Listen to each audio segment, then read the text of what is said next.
Assalamualaikum warahmatullahi wabarakatuh. Selamat pagi semuanya. Bagaimana kabar kalian hari ini? Semoga kalian selalu dalam keadaan sehat ya. Hari ini kita masuk pada tema 2, menyayangi tumbuhan dan hewan. Subtema 3, menyayangi tumbuhan, pembelajaran pertama. Hari ini kita sudah mulai masuk pada subtema yang ketiga. Untuk materi subtema ketiga yang pertama kali ini yaitu bahasa Indonesia. Wawancara. Pengertian wawancara. Wawancara adalah suatu cara mengumpulkan informasi dengan mengajukan pertanyaan kepada narasumber. Narasumber adalah orang yang memberi informasi.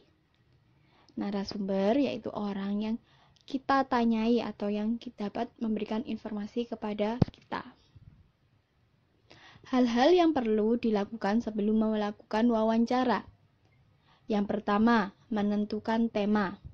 Sebelum melakukan wawancara, tentukan dulu temanya. Kita ingin mewawancarai tentang apa. Yang kedua, menuliskan daftar pertanyaan berdasarkan tema. Untuk yang kedua ini, tulis pertanyaan-pertanyaan yang akan kalian tanyakan sesuai dengan tema yang ditentukan. Yang ketiga, pertanyaan-pertanyaan tersebut disusun menggunakan kata tanya apa, di mana, kapan, siapa, mengapa, dan bagaimana. Ya, untuk pertanyaannya disusun sesuai dengan aturan penulisan kata tanya menggunakan kata tanya dan diakhiri dengan tanda tanya. Dan yang keempat, pertanyaan dalam wawancara ditulis menggunakan kata baku. Itu tadi adalah langkah-langkah atau hal-hal yang perlu dilakukan sebelum melakukan wawancara. Selanjutnya, untuk materi yang kedua hari ini yaitu matematika. Menentukan posisi bilangan caca pada garis bilangan. Bilangan caca dapat ditulis dalam sebuah garis bilangan secara berurutan, seperti pada gambar berikut ini. Pada garis bilangan, dimulai dari angka 0 hingga seterusnya. Ini yang dinamakan garis bilangan caca. Setiap titik digambarkan dengan jarak yang sama. Dari titik 0 ke titik 1 digambarkan jaraknya yang sama. Jadi jaraknya tidak boleh berbeda, harus sama. Dari titik 1, titik 2 juga harus sama. Tanda panah yang menunjukkan bahwa garis tersebut dapat diperpanjang sampai tak terhingga. Jadi untuk ke arah tanda panah ini, kalian bisa menuliskan bilangan sampai tak terhingga banyaknya. Bisa sampai 100 atau lebih. Dan yang ketiga, semakin ke kanan letak suatu bilangan, maka nilai bilangannya semakin besar. Jadi dimulai dari paling kiri 0, berjalan ke kanan, terus bertambah. Selain menunjukkan urutan bilangan, garis bilangan juga dapat digunakan untuk menyelesaikan soal penjumlahan. Contoh, tentukan hasil dari 4 ditambah 5 menggunakan garis bilangan.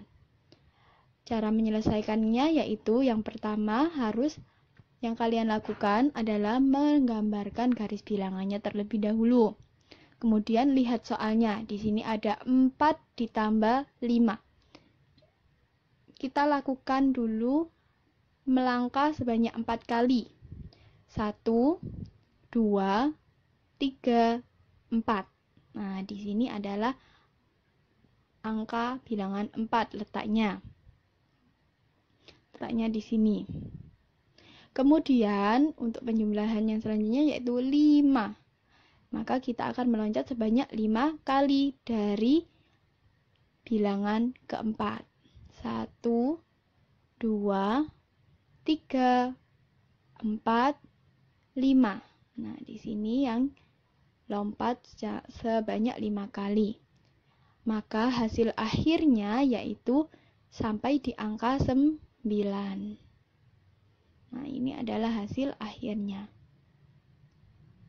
Jadi 4 ditambah 5 sama dengan 9. Nah, untuk mengerjakan soal-soalnya nanti, coba buat langkah-langkah seperti ini ya. Selanjutnya, kerjakan kitab tematik halaman 115 sampai 116. Selesaikan penjumlahan berikut ini menggunakan garis bilangan. Ada 5 soal. Untuk materi yang selanjutnya, yang ketiga, yaitu SBDP, ragam hias pada kain batik. Pernahkah kalian melihat kain batik? Nah, di sini ada beberapa contoh gambar batik Nusantara. Pada kain batik terdapat motif hias. Batik dari setiap daerah memiliki motif hias yang berbeda-beda. Motif hias termasuk dalam gambar dekoratif. Motif hias pada kain batik umumnya berbentuk hewan, tumbuhan, manusia, atau alam. Corak tersebut akan membentuk suatu motif hias yang indah. Dalam membuat motif hias, digunakan pola ragam hias. Pola ragam hias bisa meliputi motif manusia, hewan, ataupun tumbuhan. Tambahkan kombinasi warna supaya lebih menarik. Perhatikan motif hias pada kain batik berikut ini. Di gambar yang pertama ada batik tulis lasem. Di gambar yang kedua ada batik kawung.